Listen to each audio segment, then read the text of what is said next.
Britain remains a military power out of all proportion to its economic standing.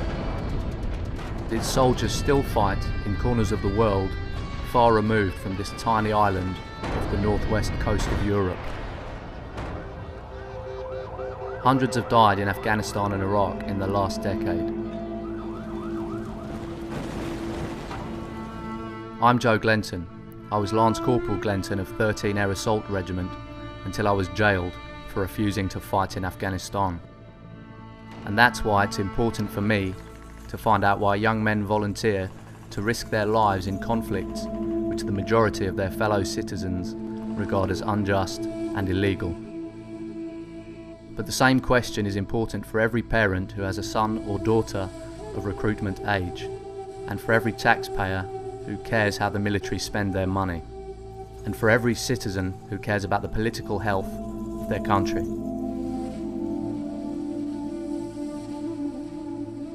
So join me for The Soldier Myth and The War on Terror, a 4-part series that talks to frontline soldiers about recruitment, training, fighting and coming home.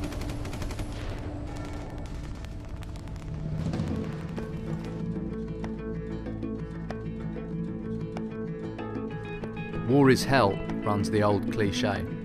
But that's not how it appears in the military recruitment ads. In these glossy, high-budget productions, it looks like a cross between a paintballing weekend, a day at Alton Towers, and a Club 1830 holiday. But the reality is very different. To uncover that reality, I spoke to Glenn Humphreys, who served in Afghanistan with 13 Air Assault Regiment, Matt Horn, who served in Iraq with the Scots Guards, Craig Rutherford, who served in Iraq and Kuwait with the Royal Logistics Corps, Ben Griffin, who served in Iraq and Afghanistan with the Parachute Regiment and later the SAS, and Alex Rigler, a former officer cadet at Sheffield University. We also spoke to Lindsay German, convener of Stop the War, Professor David Webb, expert in peace and conflict studies, Dr. Neil Faulkner, a conflict archaeologist and military historian, David G, who has researched military recruiting, and Joan Humphreys, whose grandson was killed in Afghanistan. In an age of mass media and deeply unpopular wars, what methods are used to attract potential recruits? They have so many different ways of doing this now, from online games to brochures to visits to schools, schools away days at barracks. They have the hard copy brochures, of course, brochures for parents. They're very sophisticated set of marketing techniques they have now. But alongside the increased use of media, a proven method of recruiting is to gloss over the reality of war with promises of other activities. I can just remember actually some of the advertisement, and the advertisement I think is different to what it is now. What it was then, because I don't think we were doing anything in other countries at that point, was offering other activities, adventure activities. Yeah, it was like sports. That was the main thing. Yeah, snowboarding and rock climbing and like doing adventure training, the things that you want to be able to do, you know, and enjoying. I think that actually, that was one of the reasons what pulled me in. They definitely, it came across as a good thing to be doing. You did a lot of adventurous training, so you know, we went canoeing and rock climbing and mountaineering and stuff like that. And you don't see, obviously, the nitty-gritty side of it when you're a 14-year-old kid. You just see it's being outside, it's fun, spending time out there. These assurances don't always turn out to be true. Craig recalls what he was told at the recruiting office. And basically, they start throwing loads of things at you, like saying, oh, you'll be able to go canoeing, everything, it's a blast, you'll go here, you'll do things, everything like that. But I think the whole time I was there, I went go-karting, and that was pretty much, that's the thing what we did. What they told you didn't turn out to be that accurate? I would say so, yeah. It was a lot more, they made it seem more so like everything was more like I don't know, like a big, like fun, like, oh, just get yourself, travel the world, like all that sort of thing. And so they talked about the like the adventure training stuff, and they really put that side of it forward. Yeah. To get you in, basically. Technically, yeah. I would say so. Yeah. Recruiters also play on the recruit's specific motivations. A lot of it was aid to other countries. Like I can always remember a picture actually, it was a female medic or doctor in somewhere in Africa. Yeah. Patching up Yeah. children, you know, that sort of thing. So I suppose that was what it was. Basically what I was told that I would gain is things like a driving licence, obviously steady payroll, lots of benefits in terms of travel, discounts and stuff like that off various companies and what have you, and a lot of support.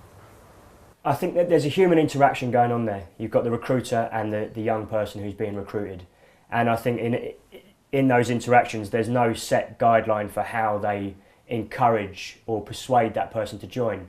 I think you've got the people who turn up or are recruited, you've got a broad range of people, from people like me who are sort of zealous recruits, you know, really wanted to be a soldier, were already sold on the idea and just signed up straight away, to people who are maybe economic recruits.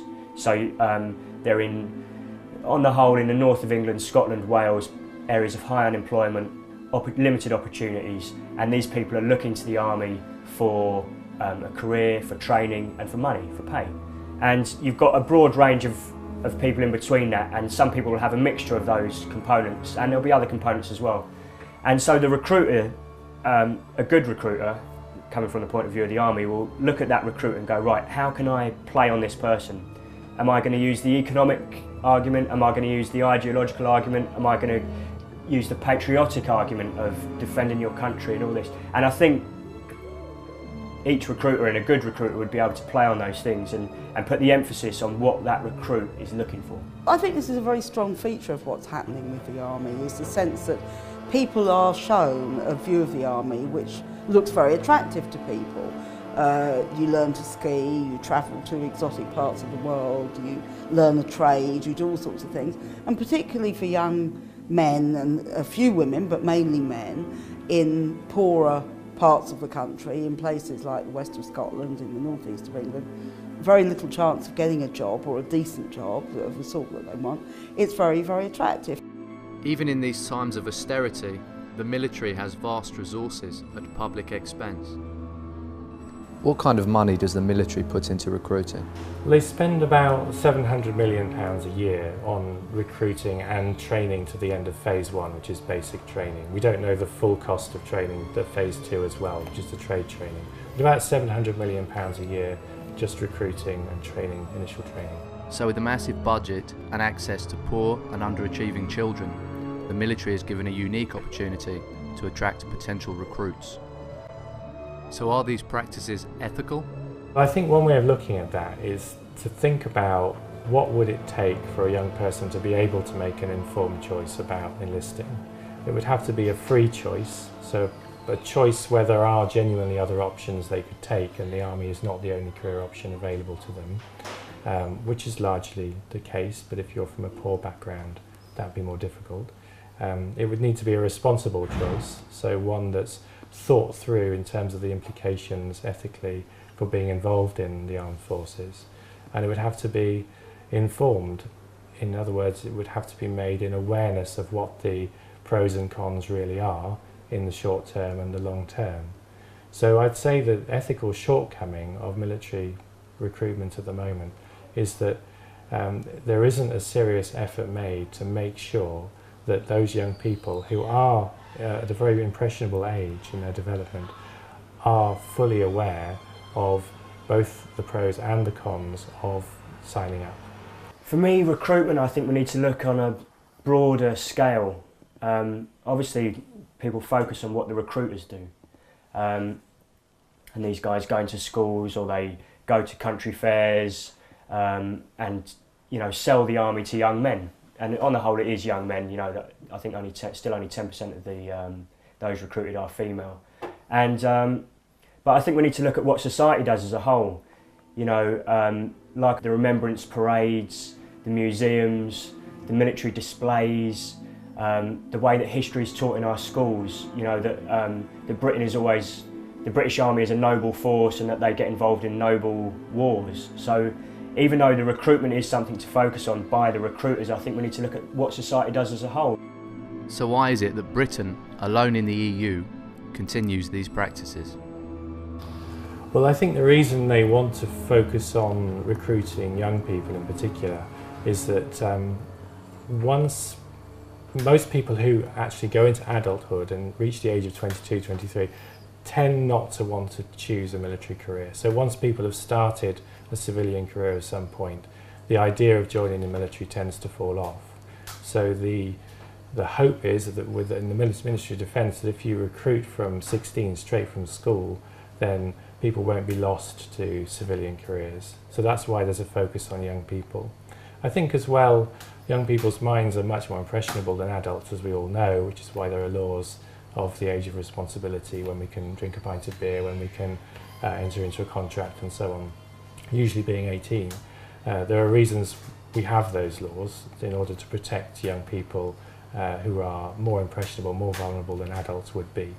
But I think there is, it's well known that the armed forces are better able to shape the minds of a 16 or 17-year-old than they are a 22 or 23-year-old. So is this way of recruiting effective?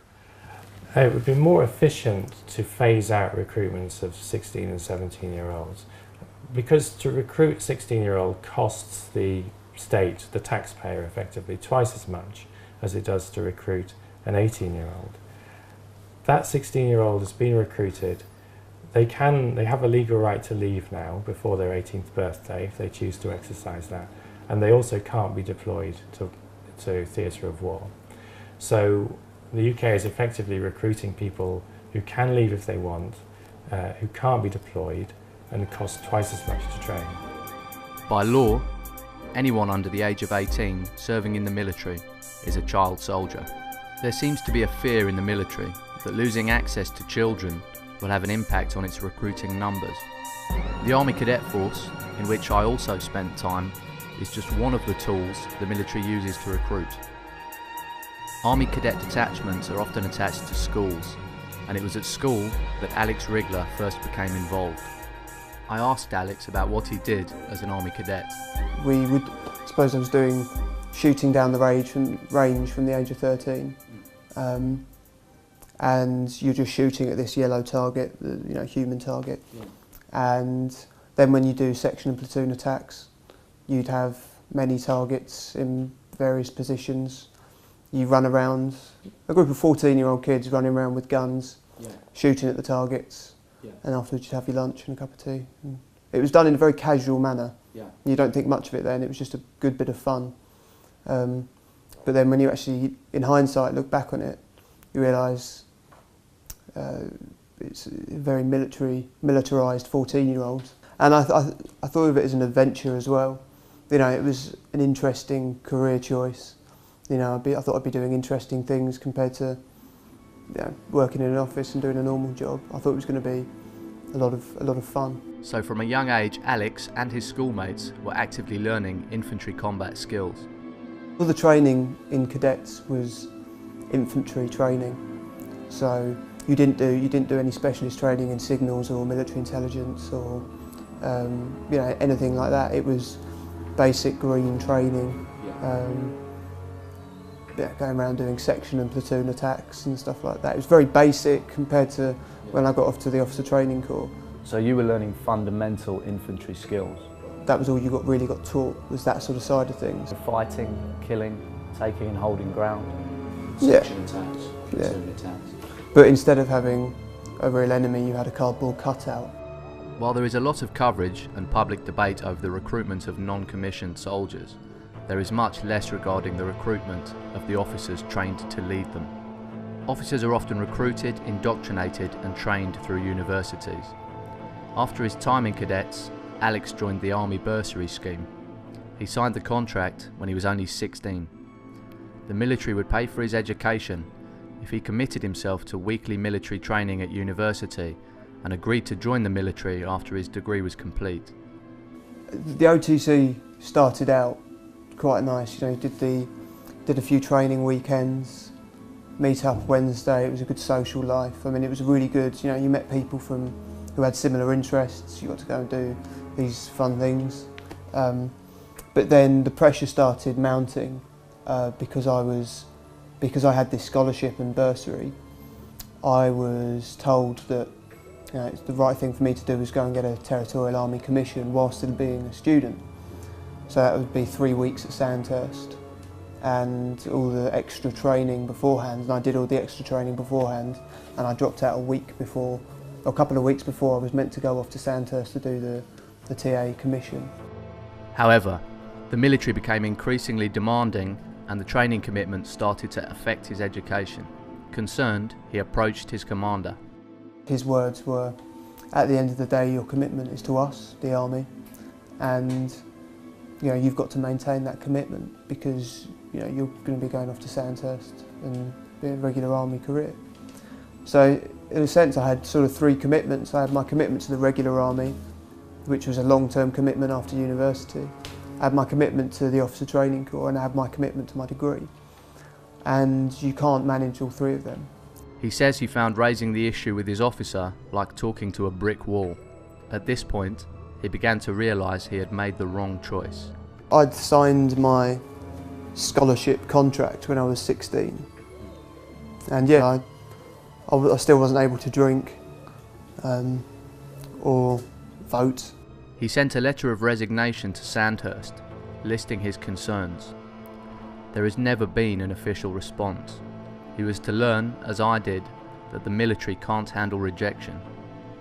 They said, we understand that you're doing this for political reasons. What do you think they meant by that? Did they expand? No, they didn't. I said, well, as soon as he mentioned that, I said, no, I made it quite clear. My priority for leaving, my main reason for leaving, has been because it's ruining my degree. If nothing else, it appears that he had managed to spook them. They responded in age-old fashion by rushing to cover themselves.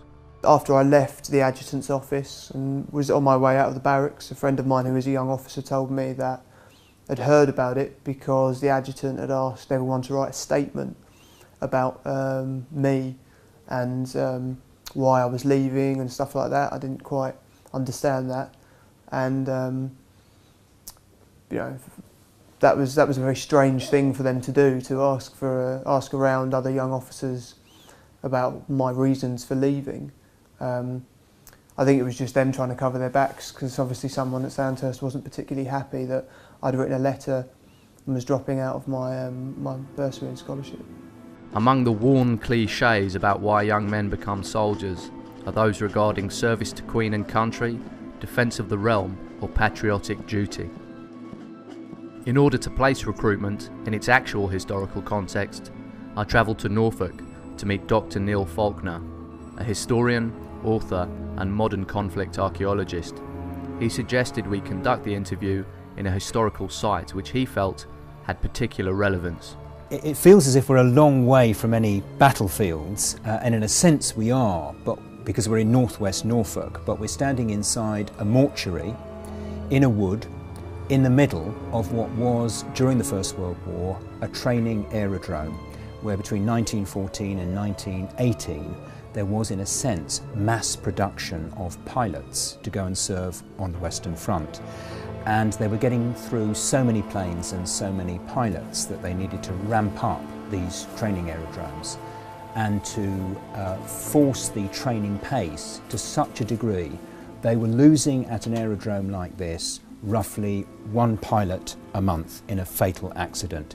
So hidden in the woods here in the middle of the aerodrome is a mortuary building, hidden away so that the casualties aren't demoralising the airmen living on the site. I asked him to explain the historical forces which had compelled men into the military. I think there are really two forces that mesh together. I think one is there's economic pressure. I mean, I think most of the ordinary guys joining the army are under some kind of economic pressure. It's seen as a way out of poverty, out of a dead-end job, out of a dull job on relatively low wages. So generally speaking, the army has always recruited from people who are looking for a way out. So there's an economic compulsion. I'd say about 5 people from his class joined up pretty much around the same time. And each of them, their whole idea was to get away from what was going on round about them. Living in a rough area as well, over this like South Shields and things like that, it was a bit rough on there. So basically, we had to get out and look for a better, make a start in life, basically. Because it offers you security, a place to live, 3 meals a day. There's not a lot of opportunity in general anyway. There's not a lot of jobs. And it became difficult to find some work or some sustainable work. But for these soldiers, as well as me, there was something other than money which drove us to join. It seems to me that the economic argument alone cannot explain why people volunteer for the military. But I think it doesn't really work unless you also sell people an ideal. And the ideal is adventure, it's foreign travel, it's the idea of service and duty, of doing something worthwhile, something that's socially approved of, and so on. And it's a combination of those two things, I think, that's bringing people into the armed forces. So the concept of it was quite appealing to a young, kind of fit bloke. Test myself, I suppose, test myself to see what I could do and what I could handle and what I couldn't handle. I think I was, if you want, indoctrinated from a young age. You know, if I went to a country fair and saw some parachutists jumping out of a plane or saw some soldiers there showing off their weapons, you know, I was interested by that. I was also interested by military history as a young boy, and I really sort of took all this in, you know, remembrance parades, any parades, you know, visits to war museums, visits to see ships. All this really sort of built up in me a desire to be a soldier. I think I had these naive views that I'd be fighting the good fight. Sort of like if I was going to join the British Army, I had a view that fighting wars in Iraq and Afghanistan, that they were for good reasons, fighting terrorists and stuff like that. So I wouldn't actually say that I was recruited at all. By the time I walked into the recruiting office, I was ready to join. In peace studies and similar disciplines, violence is divided into subtypes, with physical or direct violence being just one of them. Recruiting, Professor Webb argues, uses the other two types of violence. The cultural violence, which reinforces the idea that these wars are somehow noble, and the structural violence of the potential soldier's economic predicament. I mean, there's a lot of cultural violence in there, suggesting that it doesn't matter that the training you get would be used in order to kill people or invade other countries or whatever. But there's also the structural violence, which says, okay, you need a job. We're not going to give you a sort of decent job or an ordinary job that you can do something constructive in. We're going to give you or offer you this job where you can serve our needs, what we want you to do. So I think it's a mixture of all of those things, really. It takes a lot to convince a teenager that their job in life is to kill another human being. But that's what our armed forces have to do. We've seen how the military seek to attract young people. In the next episode of The Soldier Myth and the War on Terror, we'll be looking at how new recruits are trained and at the values that go along with a life in uniform.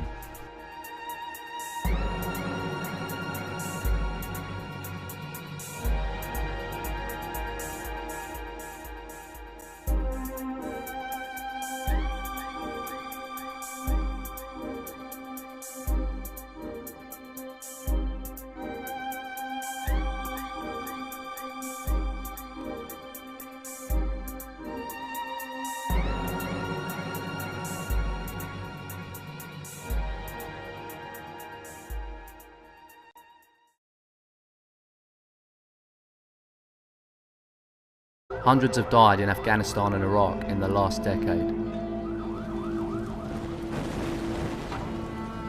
I'm Joe Glenton.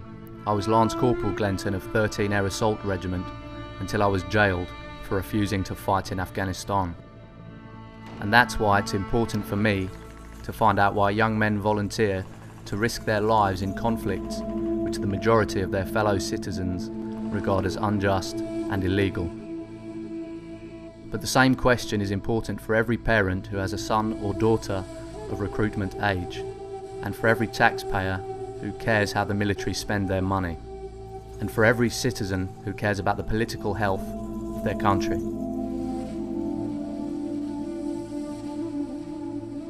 So join me for The Soldier Myth and the War on Terror, a 4-part series that talks to frontline soldiers about recruitment, training, fighting, and coming home.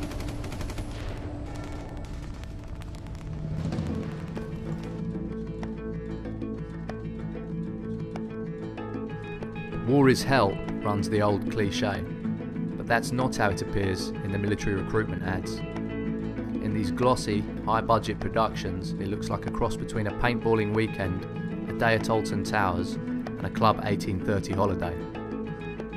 But the reality is very different. To uncover that reality, I spoke to Glenn Humphreys, who served in Afghanistan with 13 Air Assault Regiment, Matt Horn, who served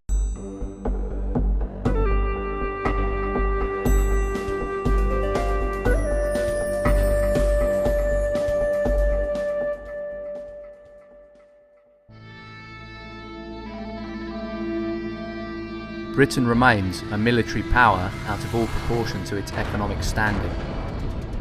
Its soldiers still fight in corners of the world far removed from this tiny island off the northwest coast of Europe. In Iraq with the Scots Guards, Craig Rutherford, who served in Iraq and Kuwait with the Royal Logistics Corps, Ben Griffin, who served in Iraq and Afghanistan with the Parachute Regiment and later the SAS, and Alex Rigler, a former officer cadet at Sheffield University. We also spoke to Lindsay German, convener of Stop the War, Professor David Webb, expert in peace and conflict studies, Dr. Neil Faulkner, a conflict archaeologist and military historian, David G., who has